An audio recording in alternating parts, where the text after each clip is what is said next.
I remembered to turn on the microphone. Yay! Heavy mountain snow is expected for the Sierra Nevadas for the weekend. Severe thunderstorms and heavy rains possible across the southern plains late today and into Sunday night. And above average temperatures to spread across much of the central and eastern U.S. through early next week. Temperatures, we've got moderate temperatures for the west coast, 50s, 60s, all the way down the coastline, just a little bit warmer down in SoCal at mid-70s. Mountain states, you're seeing a nice mix of 50s, 60s, 70s, high 70s, pretty much from border all the way down to the other border where it's a bit warmer in the 80s. Plainsy Poos, we've got 60s up in North Dakota, but pretty quickly after that it turns into the high 70s and 80s, all the way down to 84 at the tip of Texas. Midwesty Poos, we've got 40s, 50s for the lake states, but pretty quickly right below the lakes themselves, it turns into the 60s and 70s. And then by the time you hit Tennessee, it's in the 80s, all the way down to the Gulf. New England in the 40s, 50s, and 60s. Mid-Atlantic seeing 69 for the Outer Banks, nice. And the Southeast in the 80s, 85 for the shaft, 79 at the tip. McMurdo Station on the Ross Sea in Antarctica, sitting at 1 degree Fahrenheit with winds from east-northeast at 7 miles per hour, giving them a real feel of -8 degrees Fahrenheit. Puerto Rico still dealing with a hydrologic outlook and rip current statement in effect, with high risk of rip currents for northern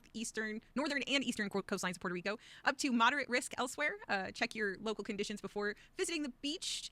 Life-threatening rip currents likely in high-risk areas, possible in moderate risk areas. Stay out of the water at high-risk beaches and follow the flag warnings. Daytime high temperatures for Puerto Rico, 85, 88 on the north coast, 82 for the east, 86 in the south, 88 for the west, and 77 for the interior, 86 to 85 to 82 out at the U.S. Virgin Islands. Alaska, just a couple of pockets of frozen pea here and there. Real story is in your temperatures. With those higher than average temperatures continuing, we've got 27, 24, 22 up on the Arctic Circle, lots of 30s and 40s for the interior, 42, 40 for the Aleutians, 45 to 50 near Anchorage, and 45 for the Panhandlers. If it's 50 near Anchorage, are you guys wearing shorts now? Let me know in the comments. Hawaii, we really hope it gets better. It looks better than it did yesterday as far as the radar is concerned, but we are showing winter weather advisories, flood advisories, wind advisories, and flood watch for most of the island chain. So stay safe out there and check your locals for your exact conditions near you. Daytime high temperatures in the low to high 70s really for most areas, and then some pockets of low 80s as well. All right, everybody have a moony day. Bye.